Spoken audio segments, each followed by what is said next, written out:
Hello, আসসালামু আলাইকুম football ফ্যানরা। তো কি অবস্থা সবার? তো আপনাদের সকলকে স্বাগতম জানাই এই ট্রান্সফার রিলেটেড আপডেট নিয়ে নতুন একটি ভিডিওতে। কিন্তু নিকো উইলিয়ামসকে নিয়ে নানা তথ্য ভাইরাল হচ্ছে। হ্যাঁ, নানা তথ্য ভাইরাল হওয়ার কারণ আছে, কারণ নিকো উইলিয়ামসকে নিতে চেয়েছিল বার্সেলোনা, সেটা আপনারা জেনেছেন। এবং গত ভিডিওতে আমি বলেছি নিকো উইলিয়ামসকে সাইন করাতে বার্সেলোনা কিছু গ্যারাকলে পড়ে গেছে। যেমন কিনা নিকো উইলিয়ামসকে সাইন করাতে বার্সেলোনা শুরু থেকে আগ্রহী ছিল এবং অ্যাথলেটিক বিলবাও চেয়েছিল যেন নিকো উইলিয়ামসকে বিক্রি করে দেওয়া হয়। তার ফলে অ্যাথলেটিক বিলবাও কিছু আর্থিকভাবে সচ্ছলতা বোধ করবে অ্যাথলেটিক বিলবাও। কিন্তু নিকো উইলিয়ামসকে বিক্রি করতে চেয়েছিল, কিন্তু বার্সেলোনা যেহেতু দানি ওলমোকে সাইন করিয়েছে, যার ফলে কিনা নিকো উইলিয়ামসকে তারা, কারণ বার্সেলোনার এখন টাকা লাগবে, সো টাকার জন্য তারা কাকে বিক্রি করবে?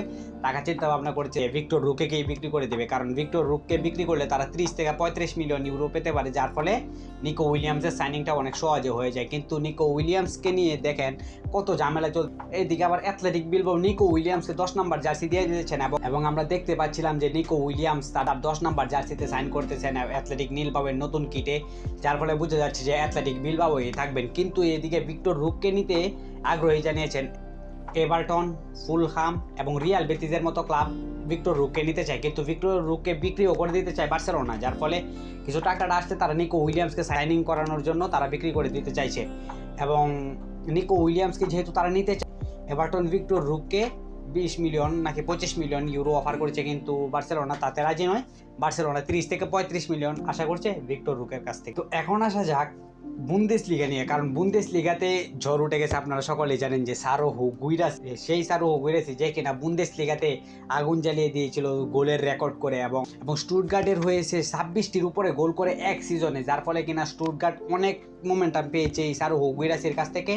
এবং সারোহু গুইরাসিকে এবার উড়িয়ে নিয়ে গেল বরুসিয়া ডর্টমুন্ড। হ্যাঁ, আমরা জানি যে জ্যাডন সানচো বরুসিয়া ডর্টমুন্ড থেকে চলে গেছেন, যার ফলে বরুসিয়া ডর্টমুন্ডের স্ট্রাইকার এবং নিকলাস ফুলকুর্গ একটু বয়স হয়ে গেছে, যার ফলে তারা ইয়ং একজন নাম্বার 9 পজিশনের প্লেয়ার দরকার ছিল, এবং তারা সারোহু গুইরাসির অফারটা লুফে নেয় এবং সারোহু গুইরাসিকে নিয়ে যায় বরুসিয়া ডর্টমুন্ডে। সারোহু গুইরাসির মেয়াদ থাকবে 2028 সালে জুন মাস পর্যন্ত।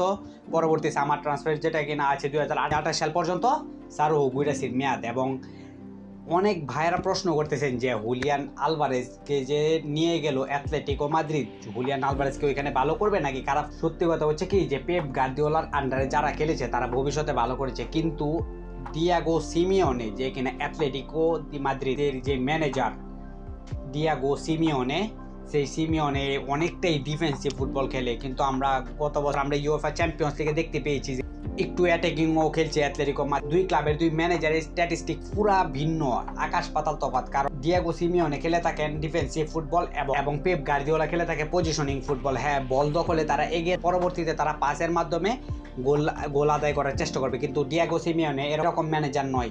ডিয়াগো সিমিওনে হচ্ছেন যে ডিফেন্সে ফুটবল খেলবে এবং 1 গোল করুক কিংবা 2 গোল করুক তারা ডিফেন্সে চলে যাবে। তারা 8 থেকে 9 জন প্লেয়ার তারা ডিফেন্সে নিয়ে আসবে, উপরে 2 জনকে রাখবেন। সো দেখা যাক হুলিয়ান আলভারেজ তার সাথে মানিয়ে নিতে পারেন কিনা, এবং আলভারেজের যে ক্যাপাবিলিটি আছে সেটাও জানা যাবে যে আলভারেজের কতটুকু ক্যাপাবিলিটি আছে। অ্যাথলেটিকো দি মাদ্রিদের পরবর্তী প্ল্যানে হুলিয়ান আলভারেজ কতটুকু মানিয়ে নিয়ে।